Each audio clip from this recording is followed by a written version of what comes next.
नमस्कार, आप देख रहे हैं सुलगते सवाल। मैं हूं आपके साथ प्रीति रघुनंदन। शुरुआत कर रहे हैं इस वक्त की बड़ी खबर से, जो कि दिल्ली से आ रही है। लाल किला हिंसा का मुख्य आरोपी दीप सिद्धू को पेशी के लिए कोर्ट ले जाया जा रहा है। दिल्ली पुलिस के मुताबिक दीप सिद्धू को हरियाणा के करनाल से गिरफ्तार करने के बाद दिल्ली लाया गया, जहां बताया गया कि दिल्ली पुलिस की स्पेशल सेल ने दीप सिद्धू को करनाल में दबोचा। फिलहाल उसे दिल्ली की कोर्ट में पेश किया जा रहा है। 1 लाख रुपए का इनामी दीप सिद्धू 26 जनवरी को लाल किले पर हुई हिंसा के बाद से ही फरार चल रहा था। जावेद मंसूरी हमारे साथ, हमारे सहयोगी जुड़े हैं। जावेद, पेशी हो गई है क्या? देखिए प्रीति, अब से कभी भी किसी भी लम्हे में दीप सिद्धू 30 हज़ारी कोर्ट पहुंच सकता है। यहाँ पर हलचल लगातार बढ़ गई है। पुलिस ने अपनी व्यवस्था यहाँ पर कर रही है। जो क्राइम ब्रांच के ऑफिस जनकपुरी से दीप सिद्धू अब से थोड़ी देर पहले चला था, वो अब झंडेवालान क्रॉस कर चुका है। थोड़ी देर में यहाँ 30 हज़ारी कोर्ट में ड्यूटी मजिस्ट्रेट प्रज्ञा गुप्ता के सामने दीप सिद्धू की पेशी होनी है। और जो जानकारी मिली है उसके मुताबिक क्राइम ब्रांच 10 दिन की जो है वो रिमांड मांगी है, लेकिन अभी रिमांड कितने दिन की मिलेगी ये पेशी के बाद ही पता चल पाएगा। लेकिन इंतजार हो रहा है, अब से थोड़ी देर में दीप सिद्धू 30 हज़ारी कोर्ट पहुंचने वाला है। जी, लेकिन ये जो पूरी तस्वीर इस वक्त आ रही है, इसकी पूरी बॉडी लैंग्वेज को देखकर ऐसा लग नहीं रहा है कि इसे अपने किए पर किसी भी तरह का पछतावा है। ऐसा समझ आ रहा है इसकी बॉडी लैंग्वेज से। बिल्कुल, जिस तरह से तस्वीरें सामने आ रही हैं उसे देखकर यही कहा जा सकता है। लेकिन बॉडी लैंग्वेज से ज्यादा जो सबूत दिल्ली पुलिस के पास हैं, जिस तरह की वीडियोस हैं, जिस तरह से पूरी घटना का मास्टरमाइंड दीप सिद्धू को बताया जा रहा है, तो ऐसे में जो कानूनी शिकंजा है वो जरूर कसा जाएगा। और जो 26 जनवरी की घटना में लाल किले पर जिन्होंने भी ऐसी हिमाकत की है, उनको आसानी से छूट मिलने वाली नहीं है। फिलहाल अब देखना है कि यहाँ पर जब दीप सिद्धू पहुंचेगा तो किस तरह से पेशी में क्राइम ब्रांच रिमांड मांगती है और कितने दिन की रिमांड क्राइम ब्रांच को मिलती है। जी, और रिमांड मिलने की संभावना कितनी है? क्योंकि बहुत सारे तथ्य हैं जो इस शख्स के इर्द गिर्द हैं, जिन्हें तलाशना बहुत अहम है। देखिए, रिमांड बिल्कुल मिल सकती है। कितने दिन की मिलेगी ये कोर्ट पर निर्भर करता है। जिस तरह से 26 जनवरी के बाद लगातार से दीप सिद्धू छिपता फिर रहा था, कहां कहां गया, किन लोगों ने फेसबुक लाइव में सहयोग किया, और सबसे अहम 26 जनवरी की जो घटना थी, उस घटना में दीप सिद्धू के अलावा कौन कौन लोग और शामिल थे, कितनी बड़ी साजिश की गई, ये तमाम ऐसे पहलू जिन पर जांच होनी है। और इसीलिए जो है रिमांड शिकंजे में है इस वक्त दीप सिद्धू। जावेद, और लाल किले हिंसा का ये आरोपी है, इसके बारे में थोड़ी और जानकारियां दे देते हैं। 1 लाख रुपए का ये इनामी था आरोपी, जिसकी धरपकड़ हो चुकी है, गिरफ्तारी हो चुकी है। हरियाणा के करनाल से गिरफ्तारी स्पेशल सेल ने इसे गिरफ्तार किया। जांच में महिला मित्र का नाम फेसबुक पर लगातार दिख रहा है, जिससे लगातार कहा जा रहा है कि ये सिद्धू संपर्क में रहा, फेसबुक पर सक्रिय था दीप सिद्धू, और विदेश से वीडियो को अपलोड हो रहे थे। ये जानकारियां हैं अभी जो सामने आ रही है। लेकिन इतने दिनों तक 26 तारीख को हुई घटना के बाद ये कहां फरार था, किन किन के संपर्क में आया, ये तमाम वो पहलू हैं जिनके बारे में पुलिस को जानना होगा। और इसीलिए स्पेशल जो क्राइम टीम है वो चाहेगी कि किसी भी कीमत पर रिमांड मिले और इस इन्वेस्टिगेशन को आगे बढ़ाया जाए।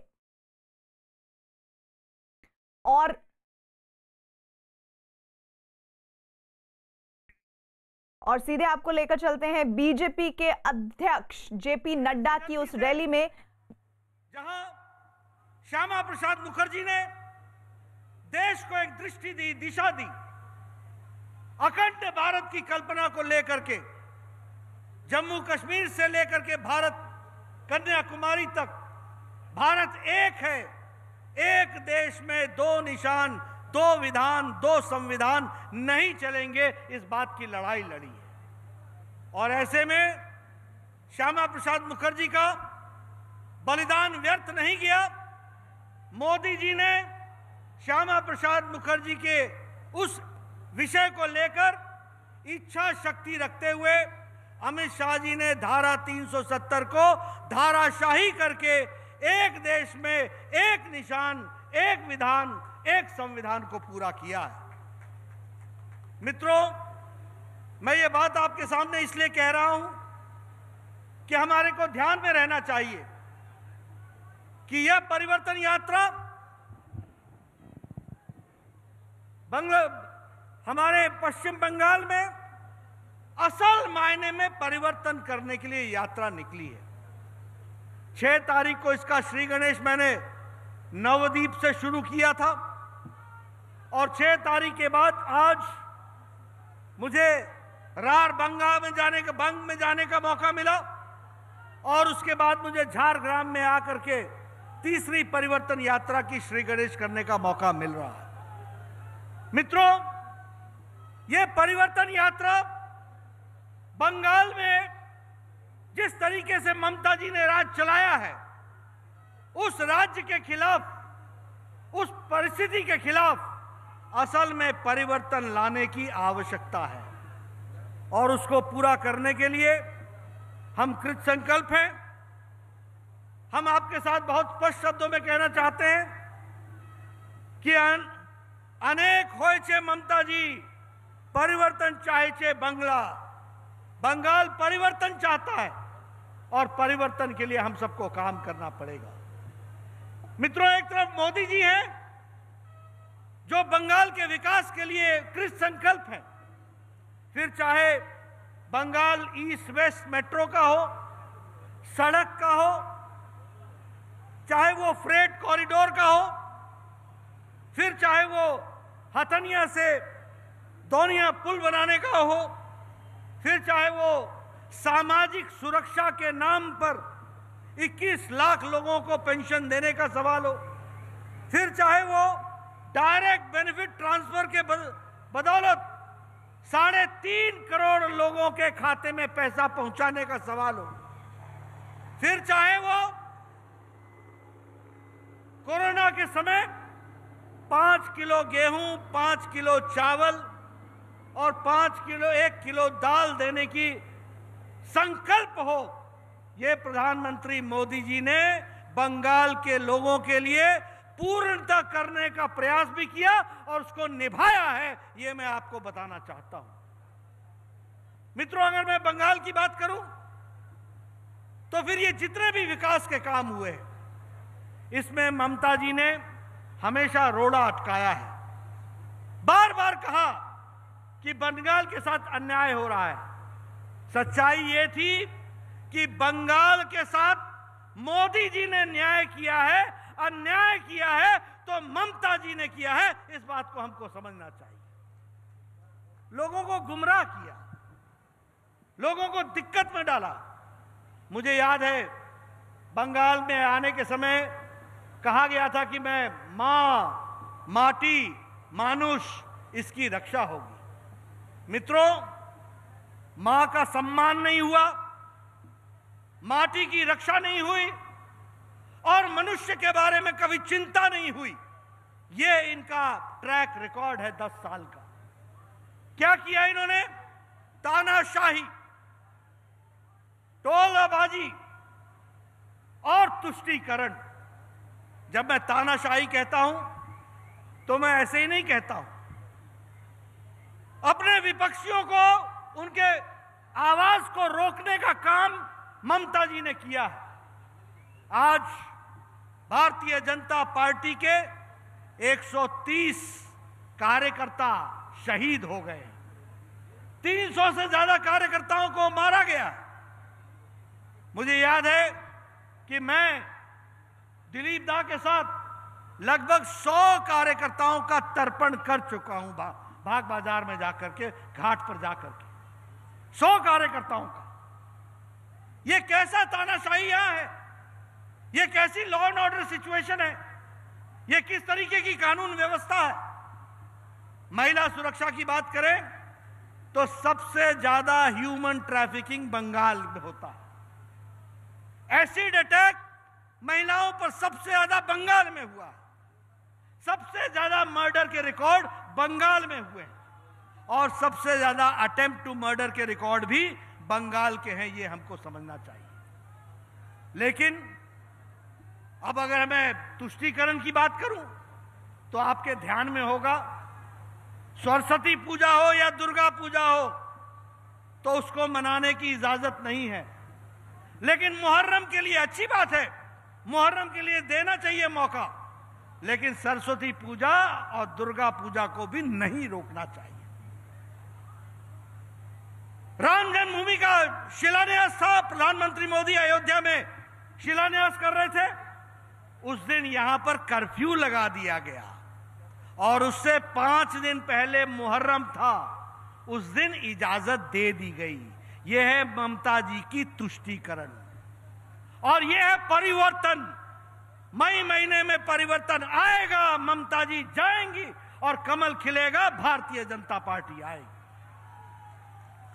और जब मैं तुष्टीकरण की बात बोलता हूं और तानाशाही की बात करता हूं और तोलाबाजी की बात करता हूं, जब मैं संस्कारों की बात करता हूं, यहां सुधेंद्र अधिकारी जी बैठे, इनके पूज्य पिताजी पर जिस तरीके से भाइपों ने अपने शब्दों का उपयोग किया है, कहते हैं बंगाल की संस्कृति की रक्षा नहीं हो रही है। अरे बंगाल की संस्कृति तो तुम्हारा भाइपो ही डुबा रहा है, उसको ही तमीज नहीं है कि किससे किस तरीके की बात की जा सकती है। पीसी वो मेरे नाम के आगे अलंकार लगाए। भाइपो सुधेंद्र अधिकारी जी के पूज्य पिताजी पर जिस तरीके के बोल बोले और फिर बोले बंगाल की संस्कृति की रक्षा नहीं हो रही। परिवर्तन आएगा, ममता जी आपकी संस्कृति जाएगी और यहां पर बंगाल की संस्कृति स्थापित होगी, अरबिंदो की संस्कृति स्थापित होगी, विवेकानंद की संस्कृति स्थापित होगी, यहां पर रविंद्रनाथ टैगोर की संस्कृति स्थापित होगी, यहां बंकिम चंद्र की संस्कृति स्थापित होगी, यहां श्यामा प्रसाद मुखर्जी की संस्कृति स्थापित होगी, यहां महापुरुषों की संस्कृति स्थापित होगी। क्या लाकर के खड़ा कर दिया? टोलाबाजी। क्या है ये टोलाबाजी? Cut money, cut money, cut money. Amphan आया, अम्फान। प्रधानमंत्री जी ने पहले 1000 करोड़ रुपए दिए, बाद में 1775 करोड़ रुपए दिए, 2775 करोड़ रुपए दिए। पैसे खा गए, कटमनी। टीएमसी के कार्यकर्ताओं के घरों में और उनके खातों में पैसे चले गए। हाई कोर्ट ने ऑर्डर किया कि CAG, controller and auditor general इसकी इंक्वायरी करे। ममता जी सुप्रीम कोर्ट में चली गई। ममता जी, आप भ्रष्टाचारियों को बचाना चाहती हैं, आप भ्रष्टाचारियों के साथ खड़ी होती हैं। यह बंगाल की संस्कृति है, यह कटमनी है। ममता जी, आपको जाना होगा, कमल को खिलाना होगा, इस बात को हमको समझना चाहिए। आज सुधेंद्र अधिकारी जी हमारे साथ हैं। क्यों है? उनके ध्यान में आया है, उन्होंने लंबे समय पार्टी की सेवा की, टीएमसी की, लेकिन समझ में आ गया कि ना यहां मां की रक्षा है, ना माटी की चिंता है, ना ही मानुष के विकास के लिए कोई काम हो रहा है। काम अगर कर रहे हैं तो मोदी जी कर रहे हैं, काम अगर कर रहे हैं तो एनडीए की सरकार कर रही है, और उसको रोकने का काम कोई कर रहा है तो वो ममता जी और उनकी सरकार कर रही है। और इसीलिए ये तय हुआ, उन्होंने ये तय किया कि वो भारतीय जनता पार्टी के साथ जुड़ेंगे। मुझे दुख के साथ कहना पड़ता, मैं यहां आया हूं झारग्राम में, यहां की आदिवासी महिलाएं सुरक्षित नहीं है। मुझे आपके साथ ये बताते हुए दुख भी होता है। मोदी जी 30 रुपए किलो चावल यहां भेजते हैं और 2 रुपए ममता जी खर्च करके उसको जनता तक नहीं पहुंचा पाती हैं। और कितनी दुख की बात है कि सबर जाति के हमारे 8 भाई बहन भूखे जान गंवा देते हैं। यह स्थिति ला करके यहां जंगल महल में खड़ी की है। मित्रों, ऐसी आवाज के खिलाफ, ऐसी व्यवस्था के खिलाफ हमको आवाज।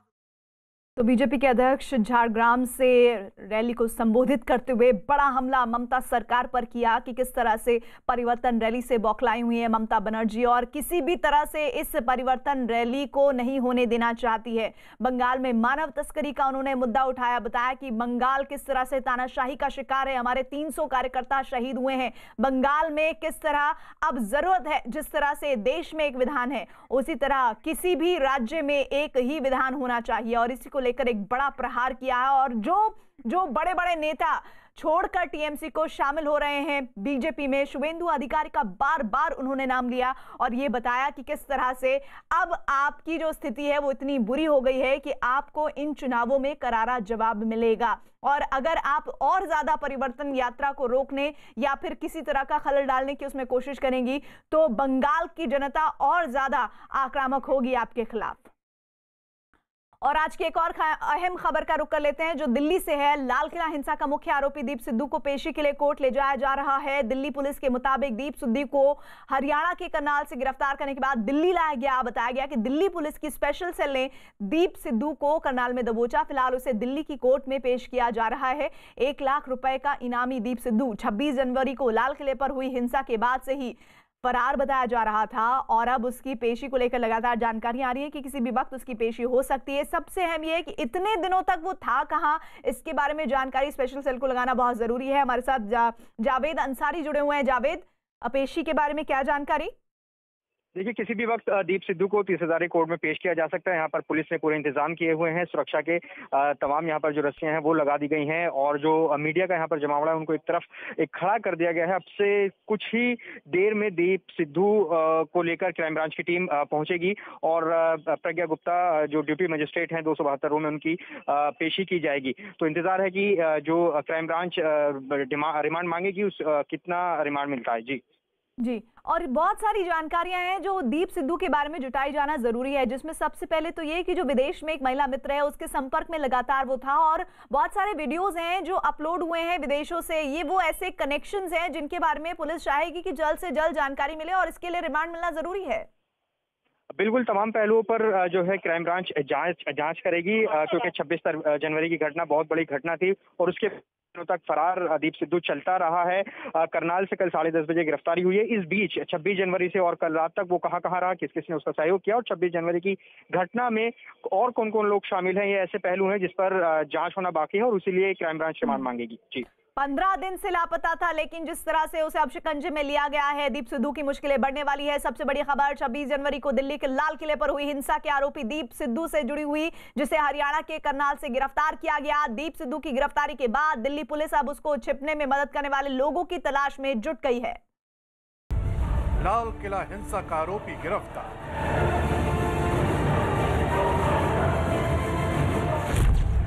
लाल किला हिंसा में सबसे बड़ी कार्रवाई।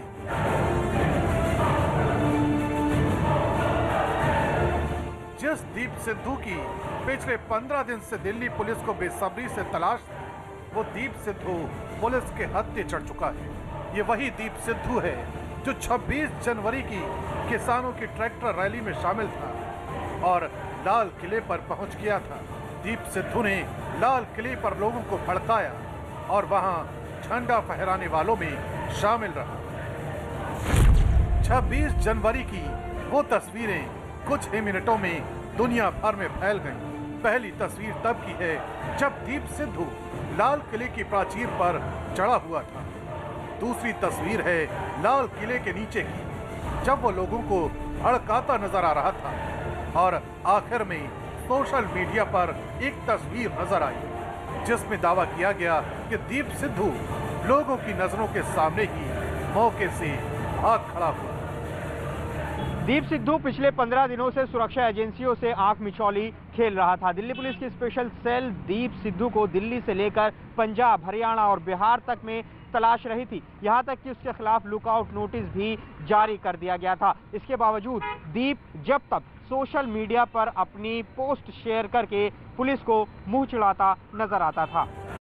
और राज्यसभा में आज जो हुआ उसके बारे में शायद ही किसी ने सोचा हो। कांग्रेस नेता गुलाम नबी आजाद का कार्यकाल पूरा होने पर प्रधानमंत्री मोदी ऐसे भावुक हुए कि उनकी आंखों से आंसू बह निकले। उधर गुलाम नबी आजाद भी पीएम को शुक्रिया कहते कहते अपनी भावनाओं पर काबू नहीं रख पाए और पूरा सदन इन जज्बात की, इन लहरों का साक्षी बन गया। उनके आंसू रुक नहीं रहे थे। हर कोई भावुक, सभी की आंखों में आंसू, आंखों ही आंखों में पुरानी यादें और गवाह बन रहा था देश का सर्वोच्च सदन। मौका था 4 सदस्यों की राज्यसभा से विदाई का। इस सदन की शोभा बढ़ाने वाले लेकिन सभी को धन्यवाद देते देते पीएम के सहन में उभर आए नेता विपक्ष गुलाम नबी आजाद। मैं और गुलाम नबी जी ऐसे ही लॉबी में गप्पे मार रहे थे। अब जैसा पत्रकारों का स्वभाव रहता है, बराबर नजर लगाए बैठे थे कि ये दोनों का मेल कैसे हो सकता है। हम हंसी खुशी से बातें कर रहे थे, तो हम जैसे ही निकले तो पत्रकारों ने घेर लिया। गुलाम नबी जी ने बहुत बढ़िया जवाब दिया था। वो जवाब हम लोगों के लिए बहुत काम आने वाला है। उन्होंने कहा, भाई देखिए, आप लोग हमको अखबारों में या टीवी माध्यमों में या पब्लिक मीटिंग में लड़ते झगड़ के देखते हो, लेकिन सचमुच में इस छत के नीचे हम जैसे एक परिवार का वातावरण कहीं नहीं होता। लेकिन बात निकली तो फिर दूर तलक चली गई। पीएम को वो समय याद आ गया जब वो गुजरात के मुख्यमंत्री थे और जम्मू कश्मीर गए कुछ गुजराती पर्यटक आतंकी हमले का शिकार हो गए थे। गुजरात के यात्री, क्योंकि जम्मू कश्मीर में जाने वाले टूरिस्ट में गुजरात बहुत बड़ा नंबर रहता है, और टेररिस्टों ने पर हमला कर दिया। करीब 8 लोग शायद मारे गए। सबसे पहले गुलाम नबी जी का मुझे फोन आया।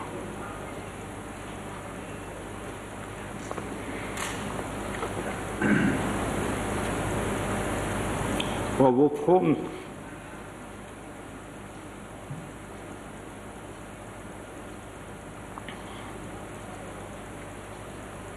सिर्फ सूचना देने का नहीं था,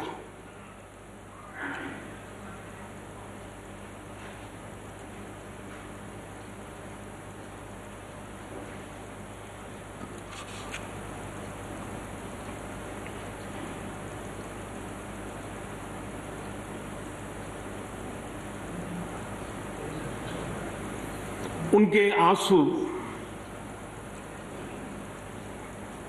रुक नहीं रहे थे। पीएम की आंखों के सामने वो तस्वीरें किसी पुरानी फिल्म की तरह फ्लैशबैक में घूम गई, जब उस घड़ी में एक भाई की तरह आजाद लगातार उनसे जुड़े रहे थे। रात में फिर गुलाम नबी जी का फोन आया। वे एयरपोर्ट थे।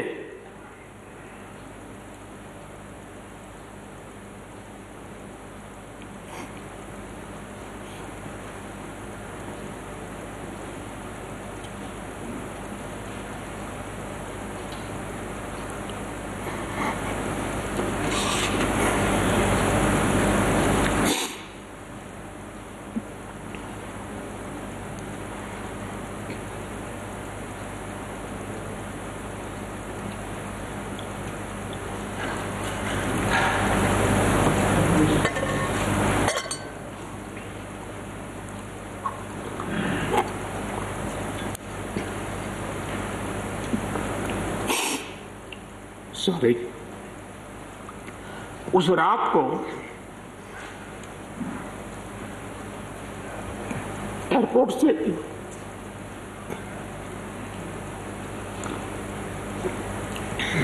उन्होंने मुझे फोन किया और जैसे अपने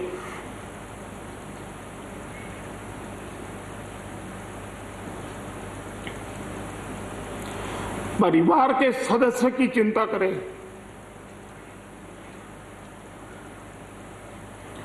वैसी चिंता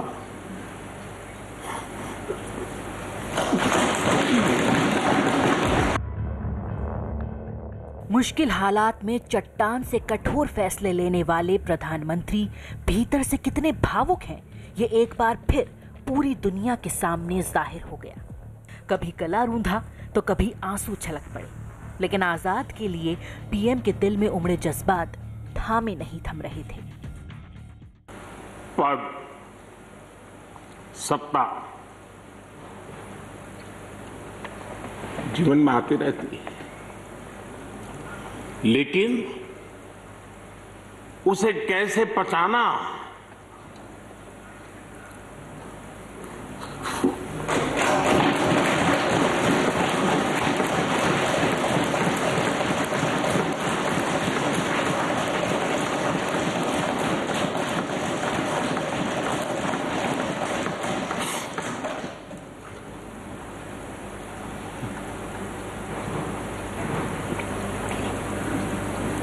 मेरे लिए बड़ा भावुक पल था।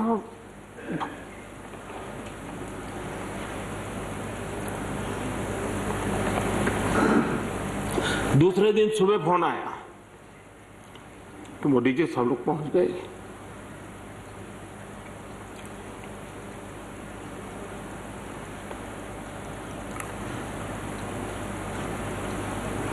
इसलिए एक मित्र के रूप में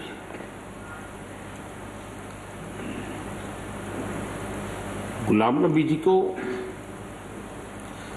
घटना और अनुभव के आधार पर मैं आदर करता हूं।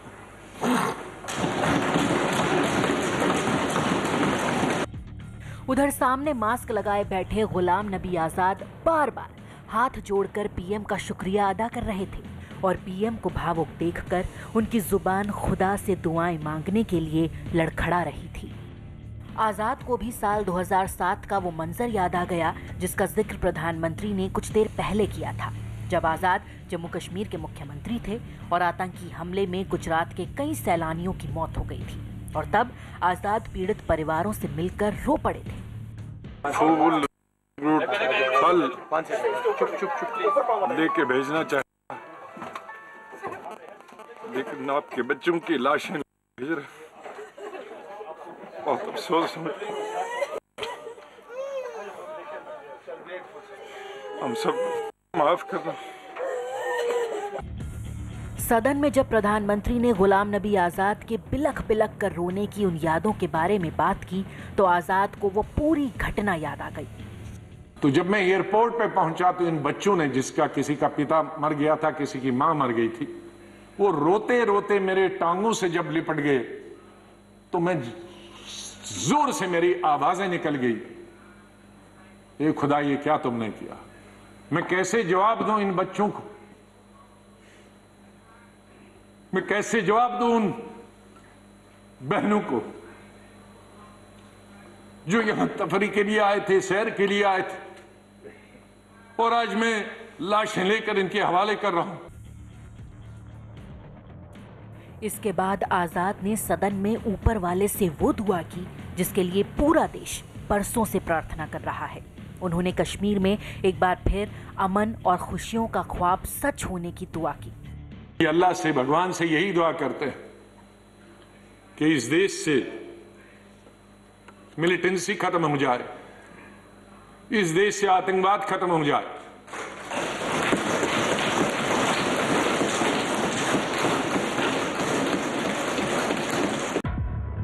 पीएम की बरसों पुरानी यादें जब उमड़ी तो कई बार सदन में सन्नाटा पसर गया। कभी गला रूंधा तो कभी आंसू मनमानी कर बैठे। पीएम का संदेश साफ था कि कोई सियासत करे तो आजाद की तरह विरोधियों के दिल में रहे, और जब कोई शुक्रिया अदा करे तो पीएम की तरह दिलो जान लुटाकर करे। न्यूज 18 पर बायजूस यंग जीनियस के चौथे एपिसोड में हमने देखा 10 साल की वंडर किड श्रीनिका को। श्रीनिका एक ओडिशी डांसर हैं जिनका हुनर देखकर एक्टर राजकुमार राव भी हैरान रह गए।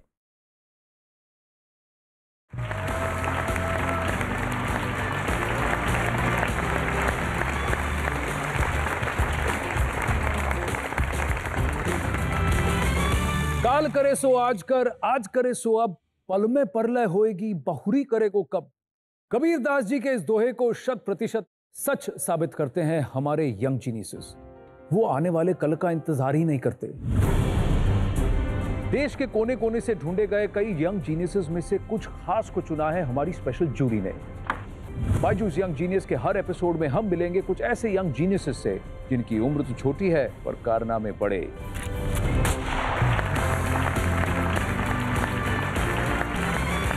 ओडिशा प्रतिभा अवार्ड से ये सम्मानित हैं the wonder kid of Odissi 10 साल की श्रीनिका पुरोहित फ्रॉम बेंगलुरु।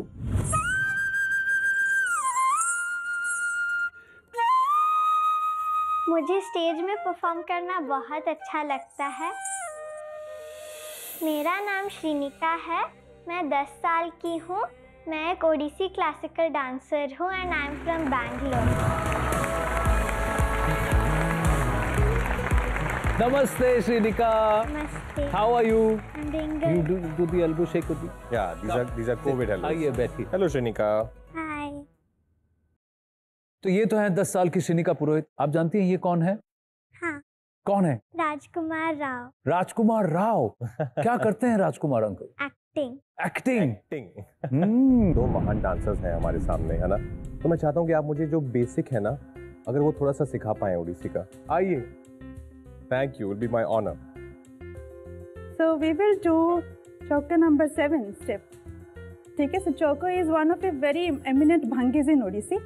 जब आप लॉर्ड जगन्नाथ को देखते हैं उनका भी पोस्चर ऐसा ही होता है ना। तो जब हम लोग 7 स्टेप करते हैं तो 7 स्टेप्स रखते हैं। धनुपाद कहते हैं इसको। 1 2 3 पृष्ठ धनु, 4 5 6 7। वाओ। तुमने माखन खाया? पक्का? झूठ।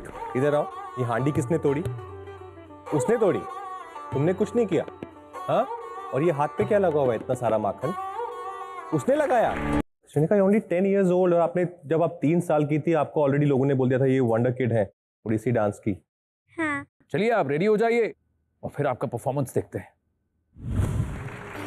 जय भगवती देवी नमो वरदे, जय भास्कर शक्र शिरोवनते,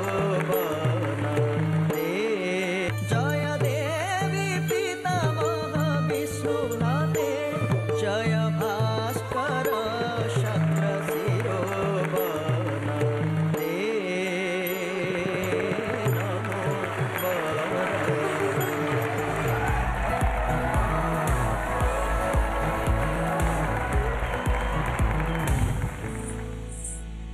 कितना एफर्टलेसली करती हैं आप, इसलिए आपके लिए भी कुछ स्पेशल है, द बायजूस ट्रॉफी। बहुत मजा आया आपसे बात करके।